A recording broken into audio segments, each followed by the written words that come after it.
ওয়াইলু ইয়াউমাইযিল লিল মুকাজ্জিবিন, ওয়াইলু ইয়াউমাইযিল লিল মুকাজ্জিবিন। আল্লাহ বারবার বলেন মিথ্যাবাদীর জন্য ওয়াইল নামক জাহান্নাম, মিথ্যাবাদীর জন্য ওয়াইল নামক জাহান্নাম। সত্য কথা বলো রে নবীর আশিক, কেমন একজন নবীর উম্মত আল্লাহ আমাদের বানিয়েছেন। আমার নবী রাহমাতুল লিল আলামিন 63 বছর হায়াতে কোনোদিন মিথ্যা কথা বলেন নাই, কোনোদিন জবান দ্বারা গালি দেন নাই, জবানের মাধ্যমে গালির জবাবও দেন নাই। ও সিলেটের মুসলমান, এমন একজন নবী পাইয়াও নিজের আদর্শ নবীর অনুকূলে আনতে পারলা না। সারা দুনিয়া তালাশ করে দেখো, আমার নবীর তুলনার মতো একজন কোন মনীষী পাইবা নিজে মিথ্যা কথা জীবনে বলে নাই। একজন আমার নবী, যে নবী 63 বছর হায়াতে মিথ্যা বলেন নাই। দুশমনরা, মুশরিক কাফের বেঈমানেরা পর্যন্ত নবীকে আল আমিন উপাধি দিয়েছে। আল্লাহ বলেন মিথ্যা বলার থেকে জবানকে বাঁচাও। ক্বালান নবী সাল্লাল্লাহু আলাইহি ওয়া আলিহি ওয়াসাল্লাম ইয়াকুম ওয়াল কিযব ফাইন্নাল কিযবা ইয়াহদি ইলাল ফুজুর ওয়া ইন্নাল ফুজুরা ইয়াহদি ইলান নার। পয়গম্বর বলেন মিথ্যা থেকে জবানকে বাঁচাও, পরিণাম ফলে তোমাকে মিথ্যা চূড়ান্ত খারাপের রাস্তায় নিয়ে যাবে। খারাপের পরিণাম ফল জাহান্নামের আগুন। এরে নবীর উম্মতের দল, 1 নাম্বার জবানটাকে মিথ্যা কথা থেকে বাঁচাও, 2 নাম্বার জবানকে গালাগালি থেকে বাঁচাও। গালি দেওয়া হারাম, জমিনের কেউ গালি পছন্দ করে না, মিথ্যা কথা পছন্দ করে না। আল্লাহ তাআলা কোরআনে বলেন কুল্লি ইবাদি ইয়াকুলুল্লাতী হিয়া আহসান ইন্নাশ শাইতানা ইয়ানযাগু বাইনাহুম ইন্নাশ শাইতানা কানা লিল ইনসানি আদুওয়াম মুবিনা। হে নবী, কাফেরদের সাথে মুমিনরা যেন কখনো খারাপ আচরণ না করে, মুমিনরা যেন কাফেরের সাথে ভালো আচরণ করে। কারণ যদি খারাপ আচরণ করে, শয়তান মুমিন আর মুসলমান কাফেরের মাঝখানে থেকে ঝগড়া লাগায় মুমিনের ক্ষতি করবে। এমনকি আমার নবীকে আল্লাহ নিজে বলেন فبما رحمة من الله لنت لهم ولو كنت فظا غليظ القلب لانفضوا من حولك। ও পয়গম্বর, আপনার অন্তর যদি আঁকা বাঁকা হতো, আপনার অন্তর যদি কর্কশ লাইনের হতো, মানুষ আপনার কাছে আসতো না, সব আপনার থেকে আলাদা দূরে ভেঙে যেত। কিন্তু আপনার ব্যবহার এত সুন্দর, যে কারণে দুশমন এসে আপনার বন্ধুতে পরিণত হয়ে যায়। মুমিনকে জানায় দেন কাফেরের সাথে যেন খারাপ আচরণ না করে। ক্বালান নবী সাল্লাল্লাহু আলাইহি ওয়া আলিহি ওয়াসাল্লাম সিবাবুল মুসলিমি ফুসুকু ওয়া কিতালুহু কুফরুন। পয়গম্বর বলেন হে উম্মত, এক মুমিন আর এক মুমিনকে গালি দেওয়া পাপিষ্টের কাজ, এক মুমিন আর এক মুমিনের বিরুদ্ধে জিহাদের ঘোষণা দেওয়া বেদিনদের কাজ। গালি দেওয়া হারাম, আল্লাহর কোরআনও বলে হারাম, নবীও বলেন হারাম। মুসা নবী ফেরাউনের দাওয়াত দিতে রওনা। আল্লাহ মুসা নবীকে ডেকে বলেন ফাকুলু কাউলান ফাকুলা কাউলান লাইয়িনান লাআল্লাহু ইয়াতাযাক্কারু আও ইয়াখশা। আল্লাহ তাআলা বলেন ও মুসা এবং হারুন, ফেরাউনের দাওয়াত দিতে যখন যাইতেছো, ফেরাউনের সাথে খারাপ আচরণ করবা না, লাইয়িনান ব্যবহারটা নরম করবা। আল্লাহ ভালো করে জানেন ফেরাউন কোনোদিন কালেমা পড়বে না। এরপরে আমার আল্লাহ মুসা নবীকে বলেন ফেরাউনের সাথে নরম ব্যবহার করবেন। নরম ব্যবহার করলে ফেরাউনের কাছে 2টা ফায়দা হবে। হয়তো ফেরাউন চিন্তা করবে মুসা কি বলল, না হয় অন্তরের মধ্যে ভয় আসবে। মুফতি শফি রহমাতুল্লাহ আলাইহি বর্তমান তকি ওসমানী দামাত বারাকাতুহুমের আব্বা জান, তিনি এই আয়াতের ব্যাখ্যায় বলেন ও দুনিয়ার মানুষ, তোমরা যারা উম্মতের বয়ান করো দায়ী হইয়া, বলো তোমরা কি মুসা নবীর থেকে বড় দামি বক্তা? আর যাদের বয়ান করতেছো ছোট শ্রোতা এরা কি ফেরাউনের থেকে খারাপ? খারাপ না। বক্তারাও মুসা নবীর থেকে দামি না, শ্রোতারাও ফেরাউনের লাইনের না। এরা সবাই মুমিন, এরা আল্লাহ মানে, নবী মানে, কোরআন মানে, হাদিস মানে, কিয়ামত মানে, আলেমদের কলিজা দিয়া মোহাব্বত করে। না হয় অবরোধের ভেতরে এই সিলেটের জমিনে এত মুসলমান এখানে না খাইয়া বসে থাকতো না, ঠিক কিনা বলেন? ইলমে রায়ে জাজু করদন বেহিসাব খলকে রাদাদন জওয়াবে বাসওয়াব হক না দারত দোস্তে খলকা জানেরা নিস্তেই খসলত একে দিনদারেরা। ওলামায়ে কেরামদের মহব্বত করে মুফতি শফি রহমাতুল্লাহ আলাইহি বলেন, মুসা নবীকে যদি আল্লাহ নরম কথা বলতে বলে, তুমি বক্তা ফেরাউনের তো দাওয়াত দাও না, হিন্দু পাড়ায় গিয়ে দাওয়াত দাও না, খ্রিস্টানদের গির্জায় গিয়ে দাওয়াত দাও না, তুমি মুসলমানদের দাওয়াত দাও। তোমার সামনে যে শ্রোতারা আছে এরা তোমার গায়ের জোরে বাহাদুরিতে আসে নাই, দয়া করে আল্লাহ তাআলা পাঠাইছেন। মুসা নবীরে যদি আল্লাহ বলেন বেঈমান ফেরাউনের সাথে ব্যবহারটা ভালো করো, নরম ব্যবহার করো, তাহলে আমাদের তো হাজার হাজার কোটি গুণ বেশি বেশি নরম ব্যবহার করা দরকার। আল্লাহ বলেন জবানকে কন্ট্রোল করো, জবানের মাধ্যমে গালি দাও বন্ধ করে দাও, এমন কথা বলবা না মানুষের অন্তরে যেন কষ্ট যায় এমন আওয়াজ দিবা না। লা তামুদ্দান্না আইনাইকা ইলা মা মাত্তা'না বিহি আজওয়াজাম মিনহুম ওয়া লা তাহজান আলাইহিম ওয়াকফিদ জানাহাকা লিল মুমিনিন। ও নবী, কাফের বেঈমানের অট্টালিকা দেখে ভয় পাবেন না, এদের জনবল আর ধনবল দেখে আপনি পেরেশান হবেন না। মুমিনদের বেলায় আপনার হৃদয়টাকে আপনি বিছাইয়া দেন, বিনয়ের সাথে ডানা মেলে দেন, দিলটারে এত বড় বানাবেন সবাই যেন আপনার কোলের সাথে বুকের সাথে বুক লাগাইতে পারে। দিলটা এমন বড় বানায় দেন, সংকুচিত দিল নিয়ে চলা যাবে না। মিথ্যা কথা থেকে জবানকে বাঁচাও, গালাগালি থেকে জবানকে বাঁচাও। 3 নাম্বার, গীবত শিকায়াত থেকে জবানকে বাঁচায় নাও। ওয়াইলুল লিকুল্লি হুমাযাতিল লুমাযা, ওয়াইল নামক জাহান্নাম, যারা মানুষের গীবত করে, মানুষের নামে নামে বানায়া অপবাদ দেয়, এদের জন্য ওয়াইল নামক জাহান্নাম, বড় মারাত্মক একটা জাহান্নামের নাম ওয়াইল নামক জাহান্নাম। গীবত শিকায়াত থেকে বাঁচাও, গীবত করবা না, জবানে আঙ্গুল দিয়া ফেসবুকে কারো বিরুদ্ধে লেখবা না।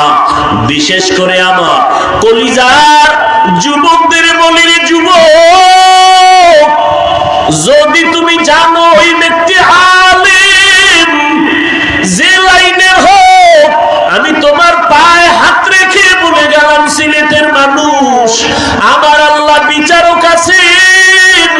আমার আল্লাহ নমরুদের যদি একটা অসুস্থ মশা দিয়া ধ্বংস করতে পারেন, ওই আল্লাহ এখনো আছে না নাই? অতএব আল্লাহর উপরে ছেড়ে দিবা। আজকে থেকে পাক্কা ওয়াদা করবা, যে লাইনের হোক না কেন, যদি জানতে পারো লোকটা আলেম, কোনদিন জবানে বিরোধিতা করবা না, আঙ্গুল দিয়ে কিছু লেখবা না।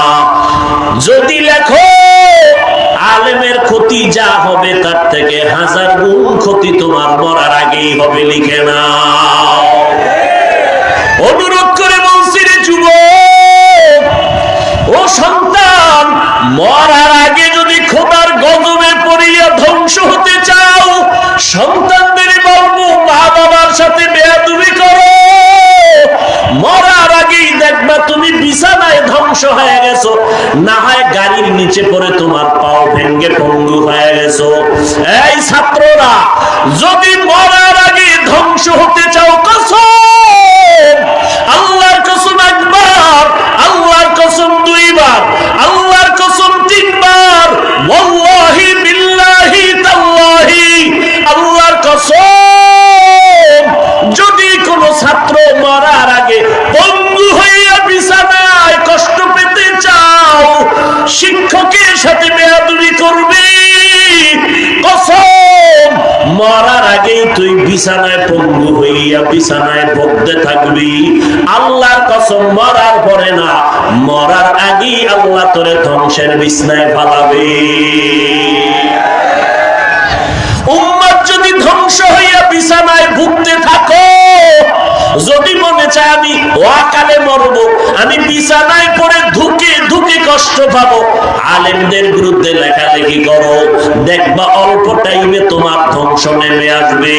অতএব আমি বলবো রে বাবা, ওয়াদা করো, আলেমের বিরুদ্ধে কোনোদিন লেখবা না, কিছু বলবা না।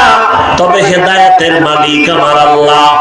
13টা বছর আমার নবীর নিখুঁত বয়ান আবু জাহাল শুনলো, দেখলো, কালেমা পড়ে নাই। আর ওমরের মতো বান্দা নবীর গর্দান কাটতে আসিয়া নবীর কাছে এসে কালেমা পড়ে মুসলমান হয়ে গেল। হেদায়েতের মালিক আমার আল্লাহ। কোন ব্যক্তির হাতে হেদায়েতের চাবি দেওয়া হয় নাই, বক্তার কাছে হেদায়েত নাই, বয়ানের মধ্যেও হেদায়েতের গ্যারান্টি নাই। এরে নবীর উম্মতের দল, অতএব বুঝানোর দায়িত্ব, বলার দায়িত্ব, বেয়াদবি ক্ষমা চেয়ে নিচ্ছি।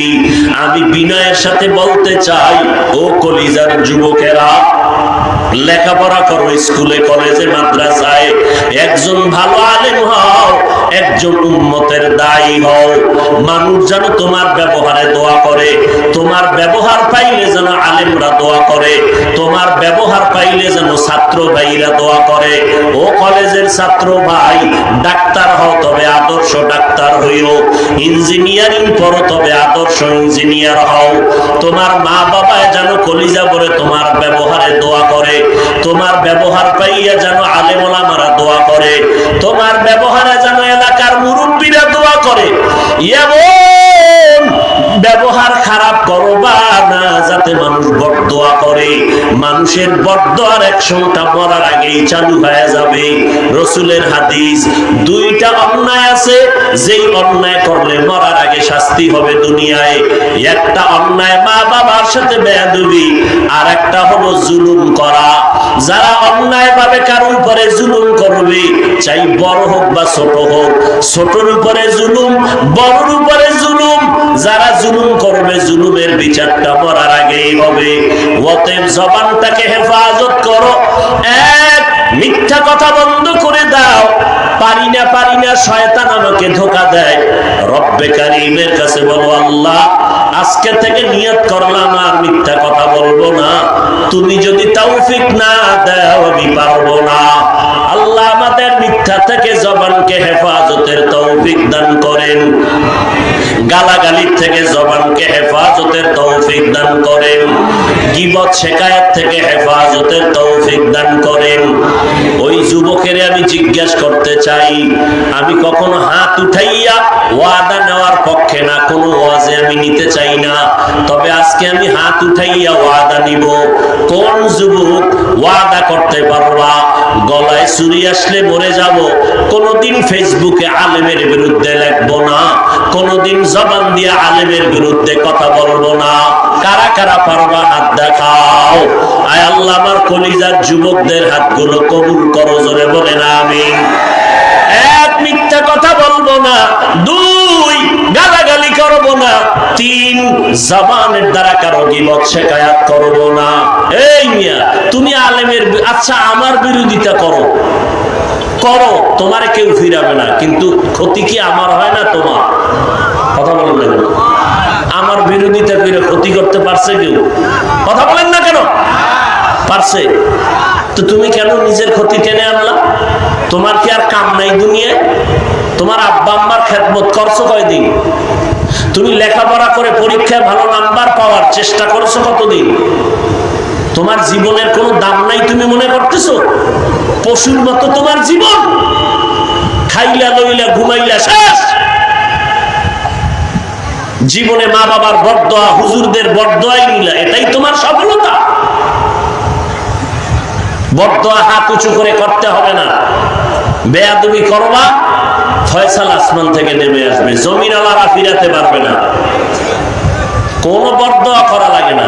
জায়গা মতো বেয়াদবি করলে আল্লাহ আল্লাহ তো ওয়াদা করেছেন, রসুল ওয়াদা করেছেন, দুইটা অন্যায় করলে মরার আগে শাস্তি হবে। মায়ের সাথে বেয়াদবি, বাবার সাথে বেয়াদবি, আর কারো সাথে জুলুম। বড় মারাত্মক। একজন আল্লাহর বান্দি, নারী না পুরুষ? কথা বলেন। জীবন ভর নেক আমল করেছে, কোনো গুনাহ করে নাই, কিন্তু জীবনের শেষ সময় একটা অপরাধ করেছে সামান্য। কি? একটা বিড়ালকে বেঁধে রেখেছে খাঁচায়, বিড়ালকে খানা নিজেও দেয় নাই, বিড়ালটা অন্য ঘরে গিয়ে খাবে সেই সুযোগও দেয় নাই, বিড়ালটা ধুকে ধুকে না খেয়ে মরে গেল। রাসূল সাহাবাদেরকে বলেন, আল্লাহর গায়বী আওয়াজ আসলো, হ্যাঁ নারী, জীবনের সব নেক আমল বরবাদ হয়ে গেছে। একটা বিড়ালকে কষ্ট দিয়ে সব আমল শেষ, আর আপনি আলেমকে কষ্ট দিবেন, মা বাবাকে কষ্ট দিবেন, মুরব্বীদের কষ্ট দিবেন, আল্লাহ ছেড়ে দিবেন না, এটা ভাবার কোনো সুযোগ নেই। আল্লাহ হেদায়েত দান করুন। ভাইরা আমার, এক নাম্বার মিথ্যা বলবো না, গালাগালি নাই, গীবত শিকায়াত করব না। ওয়াইলুল লিকুল্লি হুমাযাতিল লুমাযা। জবানকে তিনটা গুনাহ থেকে বাঁচাইয়া মৌলিক কয়েকটা নেক আমল চালু করে দাও। যখন গ্লাসটা খালি, খালি গ্লাসের মধ্যে অন্য কিছু বসবে, যখনই পানি থাকবে এখানে আর কিছু ঢুকতে পারবে না। জবানের মধ্যে যখন নেক আমল চালু রাখবা, গুনাহ করার আর সাহস থাকবে না, সুযোগ পাবে না। জবানের মাধ্যমে নেক আমল চালু করো। এক নাম্বার কোরআনের তেলাওয়াত, হাঁটতে চলতে উঠতে বসতে তেলাওয়াত করো। আলহামদুলিল্লাহি রাব্বিল আলামিন আর রহমানির রহিম মালিকি ইয়াউমিদ্দিন। এই সূরাটা পারেন না? পারেন না? পড়বেন, এক অক্ষরে 10 নেক। সুবহানাল্লাহ। না কোরআন তেলাওয়াত। ইন্না আতাইনা সূরা পারেননি? পারেননি? প্রতিদিন পারলে আসরের পরে, না হয় ফজরের পরে এই সূরাটা পড়বেন 41 বার। 11 বার আগে দুরূদ শরীফ, পরে দুরূদ শরীফ। ইনশাআল্লাহ এই সূরাটার আমলে আপনার বিবাহের সমস্যা যাদের আছে আল্লাহ সমাধান করে দিবেন। সূরা কাউসারের আমল করবেন কন্টিনিউ আজমতের সাথে। আজমত বুঝেননি? নামাজ না পড়লেও সূরার আমল ছাড়া যাবে না। হ্যাঁ, কুল হুয়াল্লাহ সূরা পারেননি? আগে 5 বার দুরূদ শরীফ, পরে 5 বার দুরূদ শরীফ, মাঝখানে 50 বার সূরা ইখলাস পড়বেন প্রতিদিন এক টাইমে। যেদিন যে টাইমে পড়েন প্রতিদিন এক টাইমে। যদি পারেন ফজরের নামাজের সুন্নাত পড়ে ফরজ নামাজের আগে হাতের মধ্যে একটা তসবিহ নিয়ে 41 বার আলহামদু সূরাটা পড়বেন।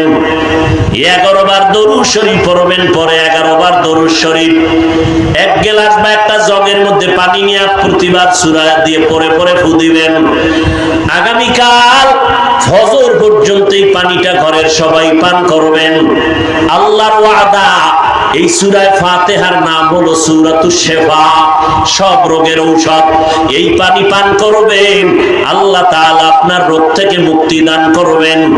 একটু আগেই বলেছি, আপনার বিশ্বাস যেমন ফলাফলটাও তেমন। 100% বিশ্বাস থাকবে, 100% আপনার ফলাফল হবে।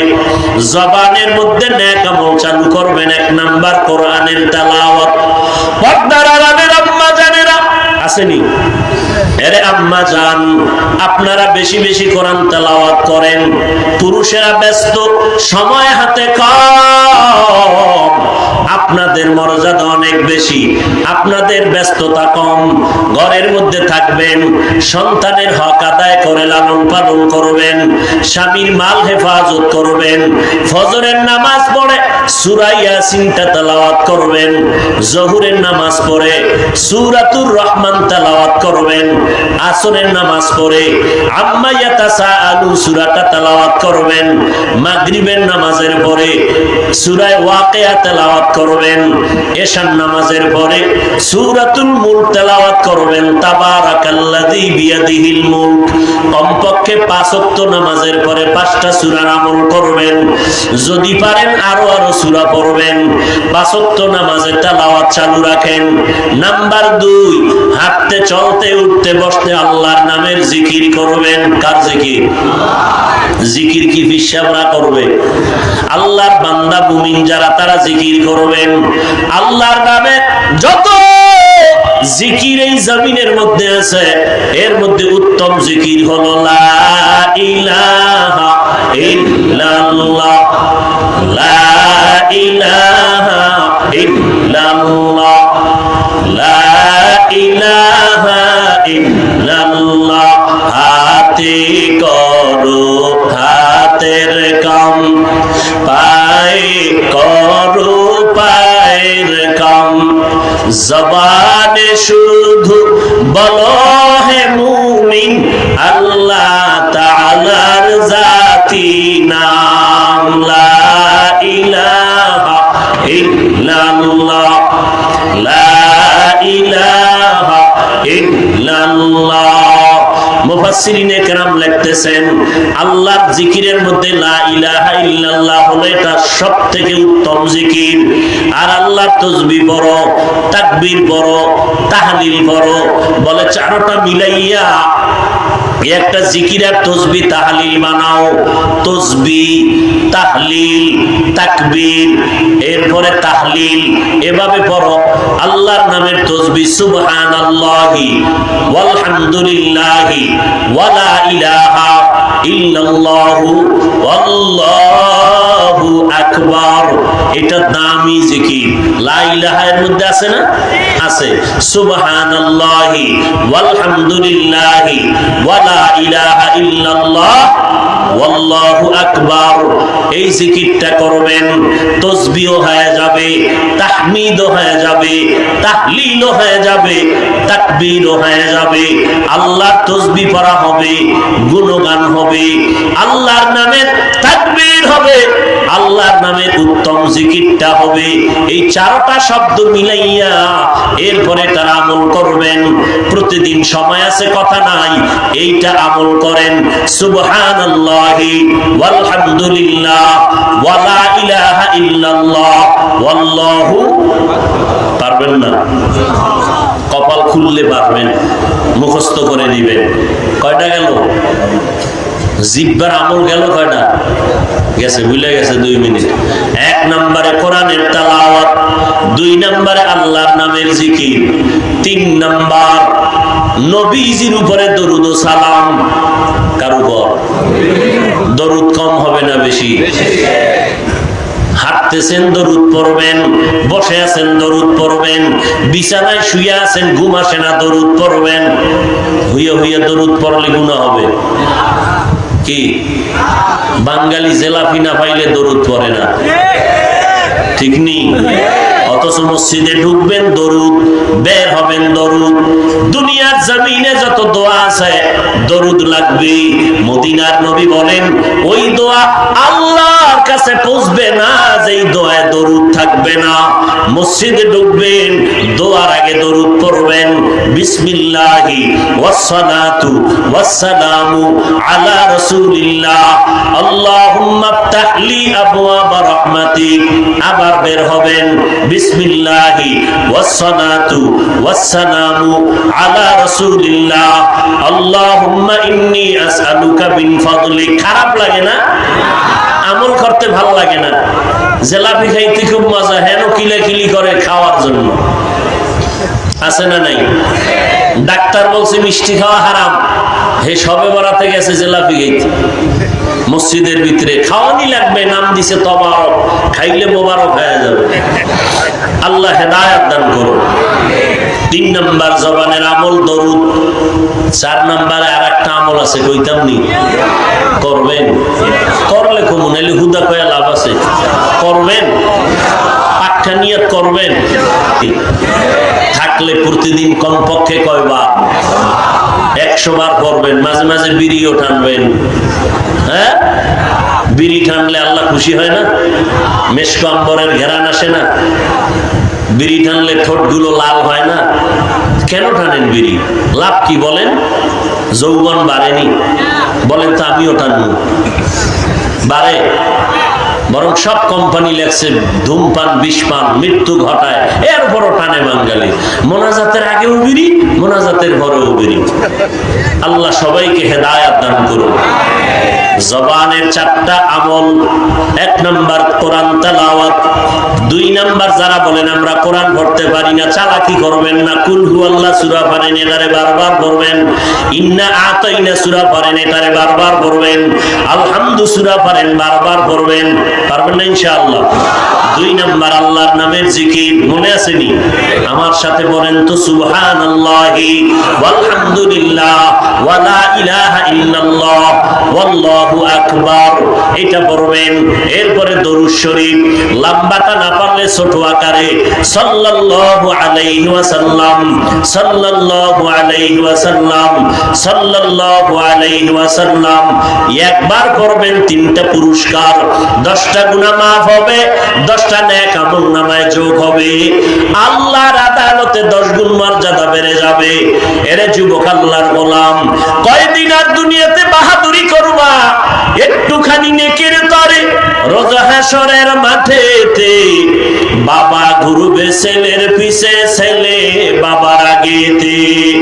আহাতে মন কঠিন দিনেতে নামাজ তোমায় ভুলবে না, ঠিক মতো পড়িলে নামাজ জান্নাত তোমার ঠিকানা। নামাজ লাগবে নি? সপ্তাহে 1 দিন না প্রতিদিন? কয় ওয়াক্ত? মাঝে মাঝে ছেড়ে দেওয়া যাবে 2-1 ওয়াক্ত। না বলার পরেও যদি ছেড়ে দেন, ফিডার ওজনটা কত হবে? ফেরেশতারা লিখে নিছে আল্লাহ। এমসি কলেজ মাঠে সবাই সাক্ষী দিছে, নামাজ প্রতিদিন 5 ওয়াক্ত। হুজুর জিগাইলো ছেড়ে দেওয়ার সুযোগ আসেনি? সবাই সাক্ষী দিল না, সুযোগ নাই। পয়গম্বর বলেন বাইনাল আবদি ওয়া বাইনাল কুফরি তারকুস সালাহ, বেঈমান আর মুমিনের মধ্যে ব্যবধান হলো নামাজ। বেঈমানেরা নামাজ পড়ে না, মুমিনেরা নামাজ ছাড়ে না। এরে যুবক, 5 ওয়াক্ত নামাজ পড়িও, স্কুলে পড়ো, কলেজে পড়ো, চাকরি করো, ব্যবসা করো, বাধা নাই। আমাদের মতো হুজুর হওয়ার দরকার তোমার নাই। যেখানেই থাকো 5 বেলার নামাজ আদায় করো, মা বাবার খেদমত করো, ওলামায়ে কেরামের পরামর্শ নিয়ে চলো। তোমার মতো যুবক স্কুল কলেজে পড়ে 5 বেলার নামাজি আছে না নাই? তোমার বিবেকটাকে জিজ্ঞাসা করো, তুমি কেন পারবা না? আল্লাহর কোরআনটাকে মিথ্যা মনে করেছো, নবীর কথা কি মিথ্যা মনে করেছো রে বাবা? তোমার মতো যুবক র‍্যাব, আর্মি, পুলিশ, বিডিআর এর নামাজ পড়ে, চাকরি করে 5 ওয়াক্ত নামাজ পড়ে আছে না নাই? রাস্তায় গাড়ি চালায় ড্রাইভার 5 ওয়াক্ত নামাজি আছে না নাই? তুমি কেন পারবা না? ও বুড়া বাবাজিরা, আপনার মতো কত দাড়িওয়ালা বুড়া লাঠি দিয়া ভর করে করে মসজিদে গিয়া 5 ওয়াক্ত নামাজ পড়ে, আপনি কেন পারবেন না? ও পর্দার আড়ালের আম্মা জান, আপনাদের কত কত দামি মা ঘরে আছে, 5 বেলার নামাজ পড়েন, তাহাজ্জুদ নামাজও পড়েন। এমন মা ঘরে অভাব নাই, স্বামীর মাল হেফাজত করেন, সন্তানটাকে আদর্শওয়ালা বানানোর মেহনত করেন। এরে আম্মা জান, আপনাদের এত সম্মান আল্লাহ দান করেছেন, সারা রাত বয়ান করলে শেষ হবে না রে মা। এই স্টেজের মধ্যে 4টা ছেলেকে পাগড়ি দেওয়া হলো কোরআনের হাফেজ। এদের মা বাবার কপাল কত ধন্য, ওই মা বাবার জীবন কত ধন্য। কিয়ামতের ময়দানে আল্লাহ বলবে কোরআনওয়ালা কোরআন তেলাওয়াত কর, আমি আল্লাহ নিজে কুদরতের আওয়াজ কানে লাগায় শুনতে থাকবো, আমার সামনে কোরআন পড়ো।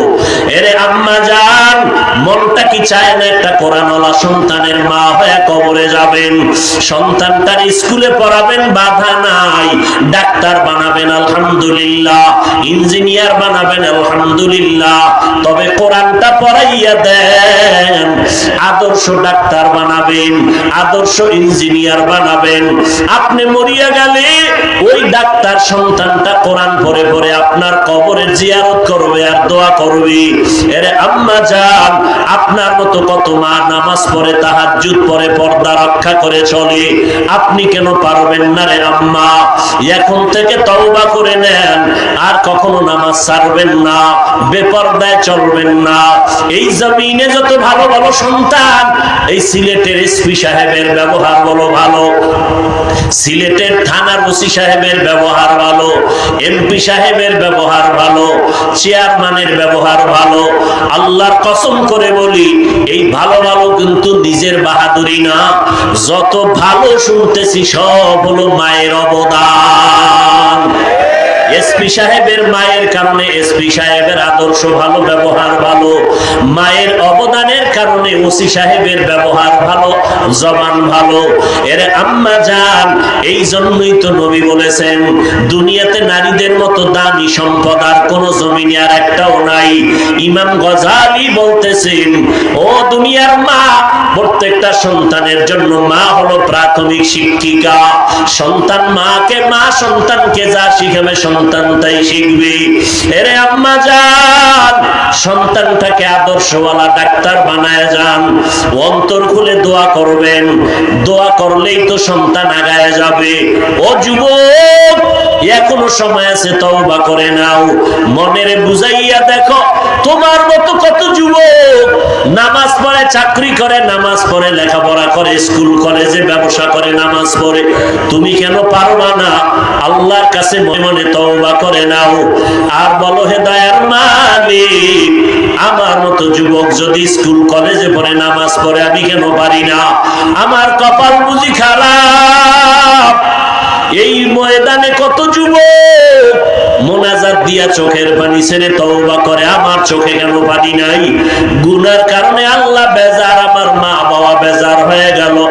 ও যুবক, তাড়াতাড়ি রেডি হয়ে যাও, কোন দিন মরণ হবে জানা নাই, তওবা করে নাও, মা বাবার থেকে দোয়া নিয়ে সামনে আগাও, উলামায়ে কেরামের দোয়া নিয়ে, পরামর্শ নিয়ে চলো, মনের বুঝাইয়া তৈরি হও।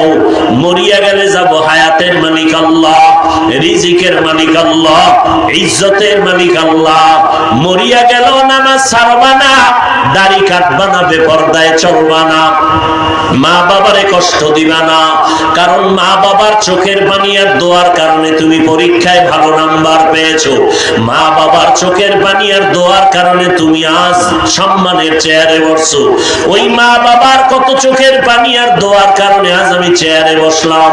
ওই মা বাবার দোয়া ছাড়া আগানো যাবে না।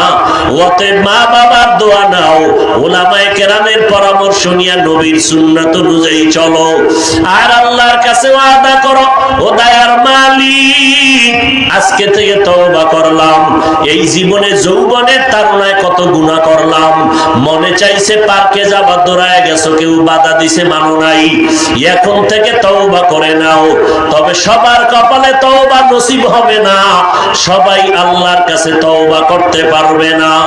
আবু জাহালের মতো কিছু মানুষ শক্ত অন্তরের নিয়ে বয়ানে আসছে, হাজারো বয়ানে দিলটা নরম হবে না, বয়ানের পরে বাজে কথা বলে বলে নিজের গুনার পাল্লা ভারী করবে। আর একদল ওমরের মতো মেজাজওয়ালা, গুনাহ নিয়ে ময়দানে ঢুকার পর কবরের কথা যখন স্মরণ হবে, মরণের কথা স্মরণ হবে, হঠাৎ করে মাথাটা নত করে কান্না শুরু করবে, আল্লাহকে বলবে, আল্লাহ, আমার গুনার কারণে বুঝি তুমি বেজার, আমার গুনার খবর আমার মা বাবায় জানে না, যদি জানতো আমাকে আপন মনে করে সামনে নিত না, কাছে নিত না, ধিক্কার জানাইতো। আল্লাহ, তুমি আমার গুনার খবর জানার পর একবারও রাগ করে পানি বন্ধ করো নাই, আজ আজকে আমি তোমার কাছে কৃতজ্ঞতা প্রকাশ করে তওবা করি, মরিয়া গেল আর দাড়ি কাটবো না, নামাজ ছাড়বো না, বেপরদায় চলবো না, মিথ্যা বলবো না, গীবত শিকায়াত করবো না।